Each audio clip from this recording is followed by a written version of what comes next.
Buenas tardes. Damos comienzo a la última mesa del Congreso, del tercer Congreso Alea Jactaes. Esta última mesa la abre Valle Gabriel, divulgadora de rol y autora de Aventuras para Karma, que en el futuro publicará dos aventuras, que nos va a hablar del rol solo un juego. Un título muy sugerente, Valle, cuando tú quieras. Buenas tardes, muchas gracias Manuela por la presentación con tanto título, que no sé yo si tendría, pero bueno, lo primero de todo, muchas gracias a tanto a Manuela como a Erika, como sobre todo a Leandro, que es con quien he estado más en contacto por invitarme. Y sí, este título tan sugerente, porque realmente debemos plantearnos si el rol es solamente un juego y espero que después de lo que vengo a contaros, espero que bien, eh, quien escuche este discurso, pues se plantee el rol de una manera distinta. Y parece ser que esta tarde solo he venido a haceros preguntas y os pregunto si jugar al rol nos hace más inteligentes. Quiero que lo penséis, no hace falta que después compartáis la respuesta ni nada, pero simplemente que penséis una respuesta sí o no. Lo primero de todo, para poder defender sí o no a esa pregunta, voy a tratar de explicar lo que es la inteligencia, aunque es algo que lleva a la psicología de cabeza durante mucho tiempo intentar definir este constructo, esta mezcla de habilidades cognitivas, ¿no? Y hay varias teorías que intentan explicar qué es eso de la inteligencia. Yo me voy a quedar con la teoría de Raymond Cattell, por un lado, y con la inteligencia emocional de Daniel Goleman, por otro. Así que vamos a ir por partes. En primer lugar, la inteligencia cristalizada y fluida de Cattell. He querido elegir esta teoría porque explica muy bien cómo evoluciona esa inteligencia, podríamos describirlo como la capacidad, herramientas que utilizamos para enfrentarnos a problemas y cómo los resolvemos. Esta teoría de Cattell explica muy bien cómo la inteligencia va evolucionando a lo largo del ciclo vital humano.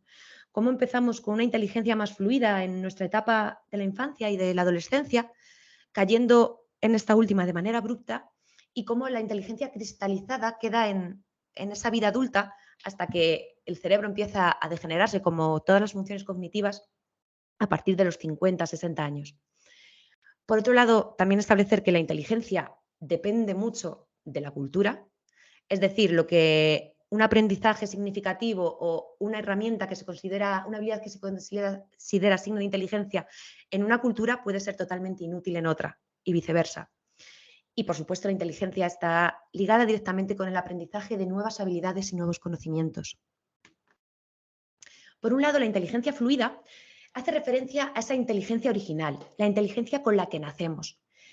Es una capacidad, un conjunto de habilidades, capacidades que cada persona tiene y que las utiliza para enfrentarse ante una nueva situación en la que no tiene ningún conocimiento previo.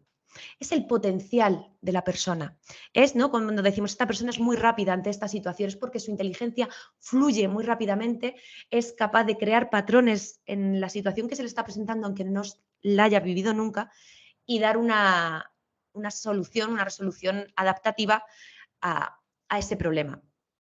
Como os he dicho antes, la inteligencia fluida es cuando tiene su mayor manifiesto, es en la infancia y en la adolescencia, ya que es cuando nos presentamos tiene todo el sentido, porque en la infancia y en la adolescencia es cuando empezamos a descubrir nuevas situaciones a las que nunca antes nos hemos enfrentado. Se basa en aptitudes primarias, como os he dicho, en el reconocimiento de patrones, en utilizar el pensamiento lógico, las deducciones. Y algún ejemplo donde utilizamos la inteligencia fluida serían los rompecabezas, el resolver misterios, el pensamiento abstracto. Por contra, la inteligencia cristalizada, que no es que estén separadas con una línea recta en medio y digan de aquí para allá inteligencia cristalizada y de aquí para acá fluida, no, se complementan la una con la otra. La inteligencia cristalizada está más asociado con lo académico, porque tiene que ver con un aprendizaje previo. Tiene que darse una situación a la que ya nos hemos enfrentado, se nos tiene que presentar un problema al que ya hemos superado con éxito o no, y esta sea la primera vez, y está directamente relacionado con la riqueza de aprendizaje. Si nosotros hemos tenido un aprendizaje, sobre todo en la infancia, pobre, por supuesto nuestra inteligencia cristalizada será menor porque hemos adquirido menos conocimientos. Por eso, esta variante que nos señalaba Cattell, en la vida adulta es cuando se estabiliza y tiene su mayor potencial. ¿Por qué? Porque ya hemos adquirido conocimientos en las etapas anteriores, en nuestra etapa de desarrollo anterior, y a partir de ahora vamos a desarrollar nuevos conocimientos que se cimienten en los que ya teníamos. Ejemplos de este tipo de inteligencia serían resolver pruebas verbales, recordar fechas, la comprensión lectora compleja, dar solución a problemas que en etapas vitales anteriores no éramos capaces. Y también se engloban las habilidades prácticas como, por ejemplo, cocinar. Todos sabemos que las abuelas cocinan mejor que nadie y es porque la inteligencia cristalizada de la cocina mejora con los años. Pero estas dos inteligencias, la cristalizada y la fluida, aunque se delimiten a etapas vitales distintas, si se entrenan, pueden alcanzar su potencial de manera estable durante toda la vida adulta. ¿Cómo podemos entrenar estos tipos de inteligencia? Pues haciendo actividades que nos presenten nuevos estímulos, presentándonos ante situaciones novedosas para forzar esa inteligencia fluida a salir a flote. Actividades que requieran de una amplia memoria de trabajo, que la memoria de trabajo, al igual que un elemento de un procesador de información, trabaja con la información, con los estímulos externos, más los conocimientos previos para intentar dar una resolución al problema. Leer y escribir son dos actividades fundamentales para hacer que el potencial de la inteligencia cristalizada se mantenga activa durante toda la vida adulta.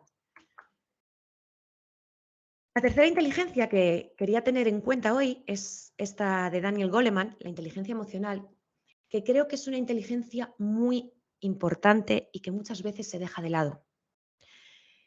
En esta inteligencia lo que hacemos es identificar las emociones, tanto propias como ajenas, porque es importante saber lo que nos está pasando, porque una cosa es sentirlo, una cosa es sentir la emoción y otra cosa es ponerle nombre, ser capaz de verbalizarla y ser capaz de entender lo que me está pasando para después poder gestionarlo y tener la respuesta más adaptativa posible.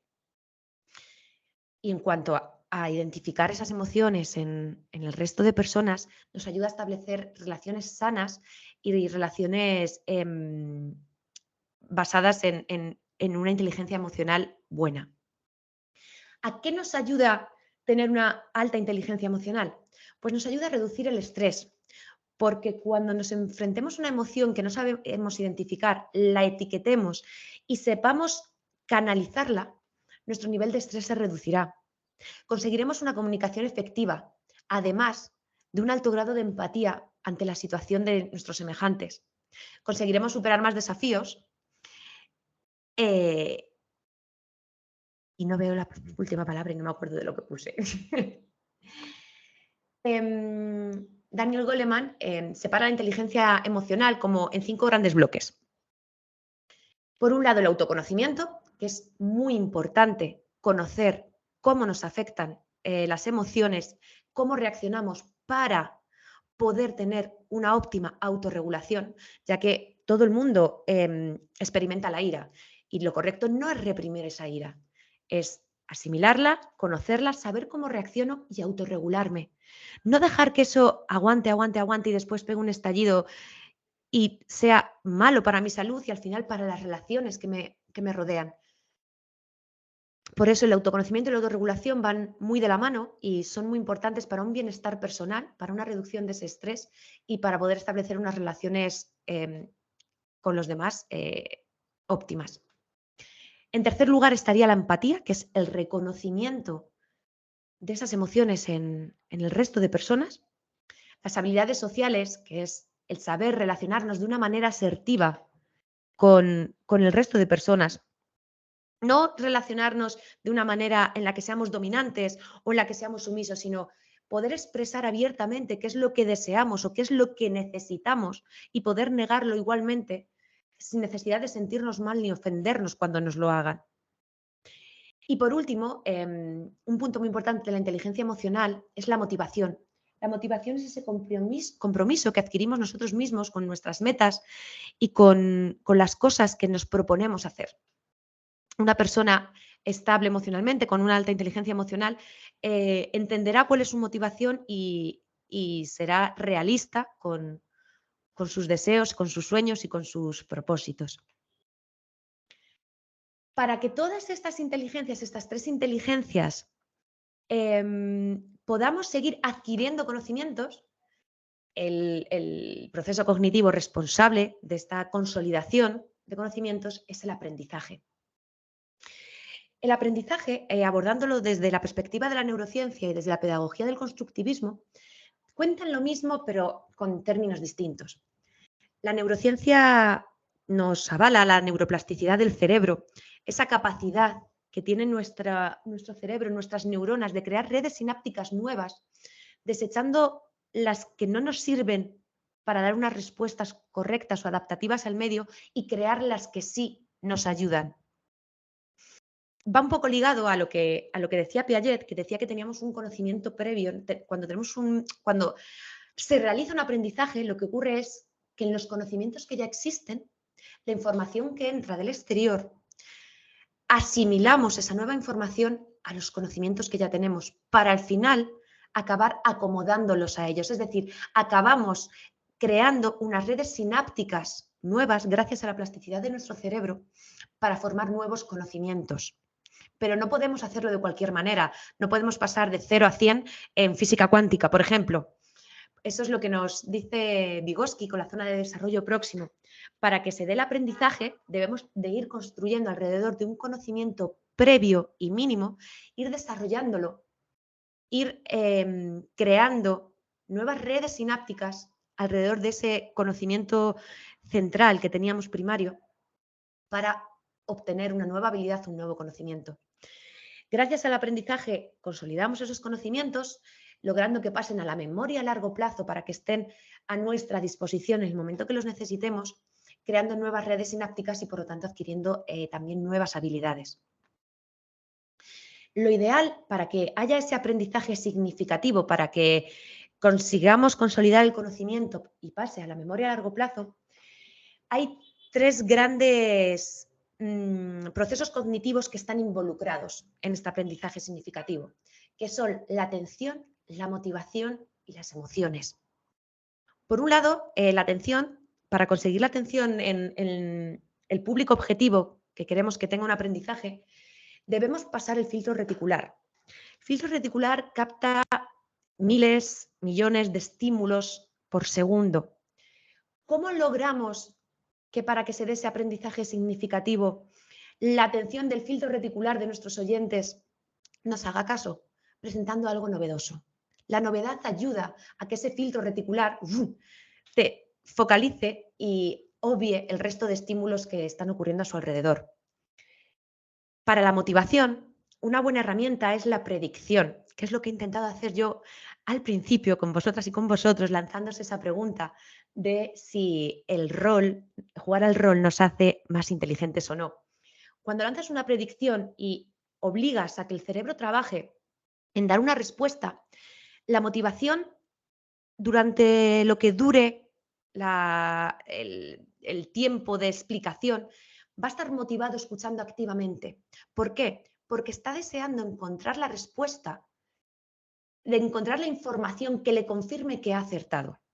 Porque no hay mayor satisfacción que acertar una predicción, porque lo que estamos haciendo de ese modo es desencadenar la recompensa natural del cerebro, que es la dopamina.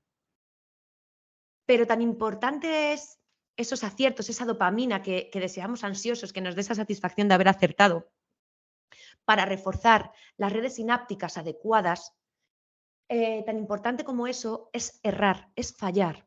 ¿Por qué?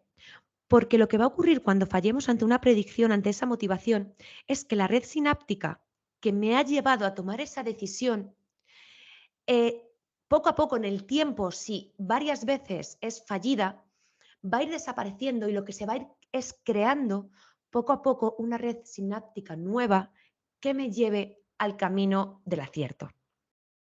Y por último, un clima emocional adecuado ayuda a que el aprendizaje sea significativo, ya que si nuestro cerebro está sufriendo un secuestro emocional, porque tenemos emociones negativas muy altas, como por ejemplo la ansiedad, o emociones positivas también, que estamos muy alterados, muy emocionados, el aprendizaje no se va a dar, básicamente porque el nivel atencional va a desaparecer de lo que realmente importa.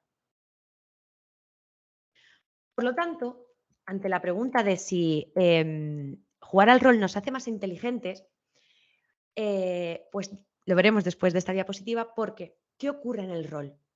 En el rol constantemente nos presentamos ante situaciones novedosas, ya que encarnamos a personajes que poco tienen que ver con nosotros. Es más, de hecho, en el rol podemos hacer lo que no podemos hacer en nada más, que es ponernos en la piel, por ejemplo, del sexo distinto al que somos o que nos sentimos, en la piel de un asesino, en la piel de un policía que quizás nadie de quien estemos escuchando, participando en estas charlas, jamás seamos policías ni podamos vivir eso en primera persona. Incluso a mundos fantásticos, nuevos, con estímulos totalmente desconocidos para nosotros. Jugando al rol también tenemos la memoria de trabajo muy activa, ya que tenemos en cuenta la vida de nuestro personaje, el trasfondo que le hemos dado, lo que han dicho mis compañeros, lo que me ha dicho el máster y además el sistema de juego. Tengo que estar hábil para gestionar mis recursos, para saber cuándo emplear karma, para saber cuándo me explotan los dados. Con el rol también leemos y escribimos para inventar nuevos mundos o para crear historias. O simplemente leemos para entender esos sistemas que a veces son muy complejos y que algunas nunca llegamos a entender. También en la inteligencia emocional tiene mucho que ver el rol, ya que cuando encarnamos un personaje le dotamos de emociones. Y es más, en una partida de rol decimos, mi personaje ha hecho esto porque se siente así, por esto, por esto, por esto y por esto. Cosa que a veces como persona, a nivel individual, en nuestra vida personal no somos capaces de hacer. Si aprendemos a identificar las emociones y lo que conllevan durante una partida de rol, vamos a poder extrapolar eso a nuestra vida personal. Además, cuando se juega en grupo, conociendo a gente nueva o con gente que ya conoces, se practican las habilidades sociales y se fortalecen las relaciones interpersonales. Y en conjunto a todo esto, el rol reúne las condiciones óptimas del aprendizaje significativo, ya que al ser algo que normalmente se suele hacer por decisión propia, va a tener tu atención porque lo has elegido, vas a estar motivado porque como juego que es, como una herramienta gamificada que es, tiene esa predicción. Y por último, el juego siempre lleva asociado un ambiente emocional adecuado. Especial atención a las tarjetas X, herramientas de seguridad para que la mesa en todo momento se encuentre en armonía y en un ambiente emocional adecuado. Así que con todo esto, vosotros y vosotras habréis sacado vuestras propias conclusiones de la pregunta que lancé al principio. Yo no responderé si jugar al rol nos hace más o menos inteligentes, pero sí que es verdad que, como decía Francis Bacon, el leer hace completo al hombre, el hablar lo hace expeditivo y el escribir lo hace exacto. Y con esto ya estaría. Muchas gracias.